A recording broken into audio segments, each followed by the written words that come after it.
Phone tapping వ్యవహారం కీలక మలుపులు తిరుగుతుంది. ఈ కేసులో అరెస్ట్ అయిన ప్రణీత్ రావు, భుజంగరావు, తిరుపతన్నలు విచారణలో కీలక విషయాలు బయటపెడుతున్నట్లు తెలుస్తుంది.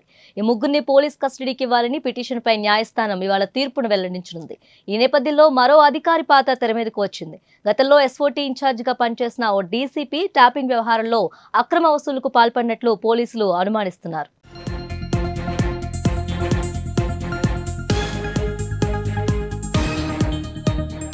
రియల్ ఎస్టేట్ పరంగా కీలకమైన జోన్లకు డీసీపీగా పనిచేసిన సదరు అధికారి ప్రభుత్వ పెద్దలు చెప్పినట్లు భూదందాలు, సెటిల్మెంట్లకు పాల్పడినట్లు తెలుస్తుంది. గత ప్రభుత్వ పెద్దలకు ఆయన సమీప బంధువు కావడంతో సిపి సైతం చర్యలు తీసుకోలేదని సమాచారం. ఆ డీసీపీ సూచనతోనే ప్రణీత్ రావు కన్స్ట్రక్షన్, ఫార్మా కంపెనీలు, సెలబ్రిటీలు, బడా వ్యాపారుల ఫోన్లను ట్యాప్ చేసినట్లు దర్యాప్తు అధికారులు ప్రాథమిక ఆధారాలు సేకరించినట్లు తెలుస్తుంది.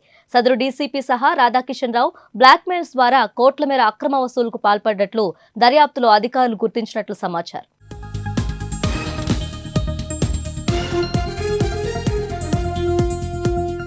ఎస్ఐబి కేంద్రంగా సాగిన ఫోన్ ట్యాపింగ్ వ్యవహారం పక్క రాష్ట్రాలు కూడా తాకినట్లు దర్యాప్తు అధికారులు గుర్తించారు. కర్ణాటక ఎన్నికల సమయంలోనూ కాంగ్రెస్ ముఖ్య నేతల ఫోన్లను ట్యాప్ చేసినట్లు ఇప్పటికే తేలినా తాజాగా ఏపీలోనూ కొందరు నాయకులను టార్గెట్ చేసి వారి ఫోన్లపై నిఘా పెట్టినట్లు ప్రాథమిక విచారణలో వెలుగులోకి వచ్చింది. ఇందుకోసం తెలంగాణ సరిహద్దు జిల్లాలో తాత్కాలిక సర్వర్ రూమ్లను ఏర్పాటు చేసినట్లు తెలుస్తుంది.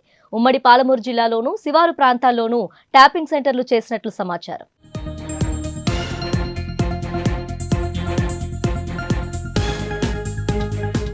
ఎస్ఐబిలో సేవలందించిన 15 మంది అధికారులు, సిబ్బందికి ఈ కేసుతో సంబంధాలున్నట్లు దర్యాప్తు అధికారులు గుర్తించారు.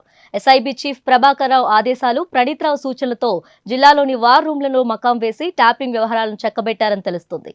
మరోవైపు ఫోన్ ట్యాపింగ్ కేసులో బాధితులు ఒక్కొక్కరుగా బయటకొస్తున్నారు. మహబూబ్ నగర్ జిల్లాలో ఓ పోలీస్ స్టేషన్ పక్కనే ఉన్న భవనం కేంద్రంగా ఫోన్ ట్యాపింగ్ జరిగినట్లు పలువురు బాధితులు పోలీసులను ఆశ్రయించారు. అప్పట్లో విపక్ష నాయకులుగా ఉన్నవారు కూడా ఒక్కొక్కరుగా తమ ఫోన్ ట్యాప్ అయ్యాయంటూ ఫిర్యాదు చేస్తున్నారు.